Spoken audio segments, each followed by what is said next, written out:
प्रबंधक जी, आपके यहाँ आज पंचायत राज मंत्री ओम प्रकाश राजभर जी का इस मानव शिक्षा सेवा संस्था पे जो आगमन था, क्या लगता है कि वोट आपका भी कौन बदल दिया है?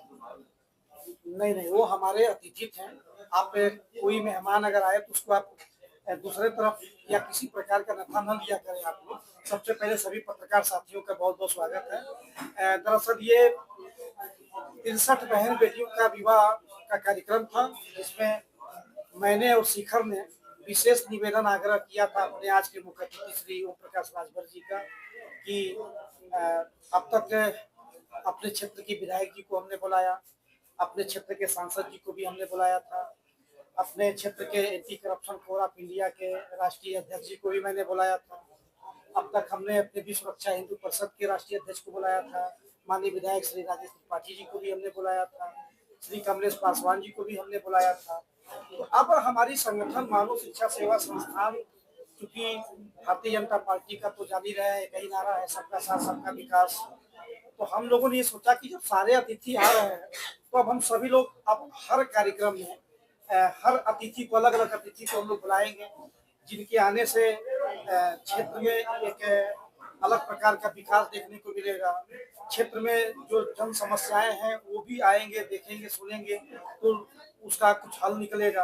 या अलग अलग लोग जो बड़े बड़े नेता गण हैं, लोग आएंगे तो बेटे और बेटियों को अपना आशीर्वाद देंगे। कहीं ना कहीं हमारे भी संगठन का एक लोगों के दिलो दिमाग में एक नाम जाएगा कि भाई हम भी कुछ अच्छा कार्य करते हैं समाज में। तो इसलिए हमने इस बार अपने आज के मुख्य अतिथि श्री ओम प्रकाश राजभर जी को दिल से, हृदय के दिल से, अंदर से, गहराइयों से मैं बहुत बहुत उनका आभार धन्यवाद देना चाहता हूँ कि आज अपने पुत्र अरविंद भैया जी के साथ वो आए थे और ढेर सारा आशीर्वाद और प्यार देकर के गए। बड़े हड़बंगी मांगने जाते हैं, क्या आशीर्वाद दिया उन्होंने?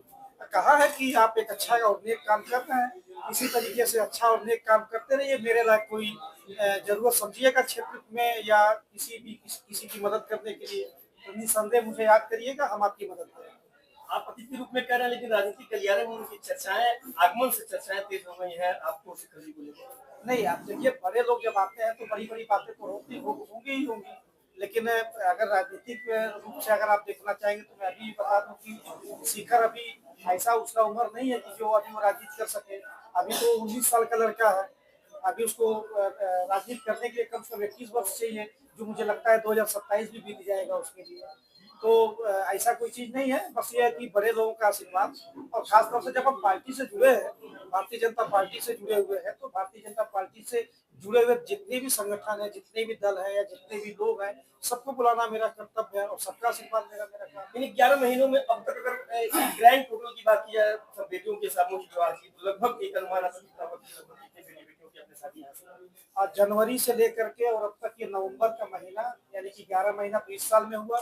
अब पिछले साल 21 फरवरी को हमने कराया था, फरवरी में 21 फरवरी को 21 फरवरी, तो अगर उसको जोड़ दिया जाए तो 12 महीने लगातार हो गए। तो 12 बार से लगातार जो है 21 बहन बेटियों का शादी हम लोग करा रहे हैं। क्योंकि इस बार 63, मैंने अपने संबोधन में बोला कि इस बार 63 क्यों, क्योंकि पिछले 3 महीने से लगातार हम शादी नहीं करा पा रहे थे किन्हीं कारणों से। तो अब वो सारी परेशानियां मेरी लगभग दूर हो गई है।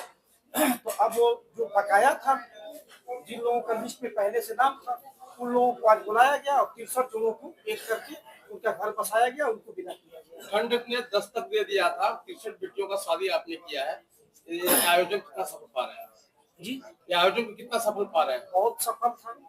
आप देखे होंगे कि कम से कम 5000 से ऊपर की भीड़ थी।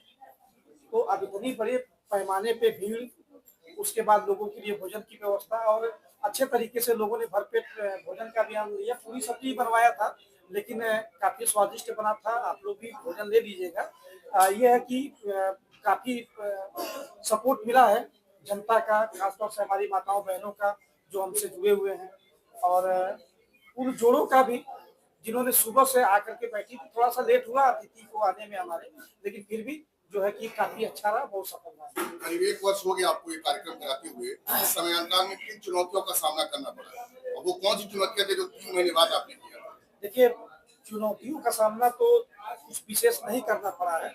आप बीच में 2-3 मौके ऐसे थे जो बिना लगन के हमने शादी कराई, तो कुछ लोगों का ये कहना था कि बिना लगन का शादी कैसे कराएं, और वो भी आप हिंदू संगठन से भी जुड़े हुए हैं, यानी कि बेटा हमारा विश्व रक्षा हिंदू पर सनातन धर्म में बिना लगन का शादी कैसे आप कराएं।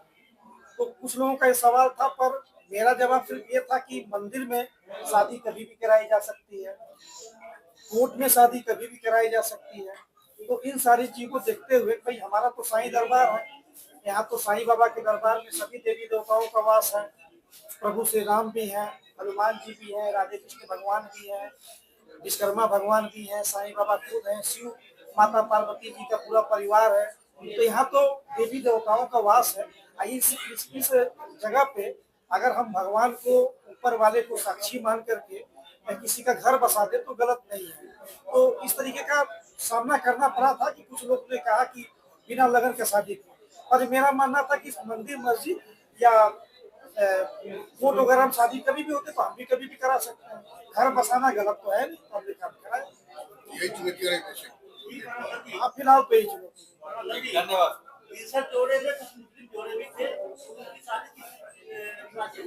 आज एक जोड़ा था मुस्लिम परिवार का, और एक जोड़ा जब दूसरी बार जब शादी कराए थे जनवरी के महीने में, उस समय भी एक जोड़ा था, यानी कि 12 बार लगातार में अब तक 2 मुस्लिम जोड़े पर शादी, मतलब यूँ कहिए कि निकाह कराया गया, और बाकी तो सभी लोग आपके सामने थे।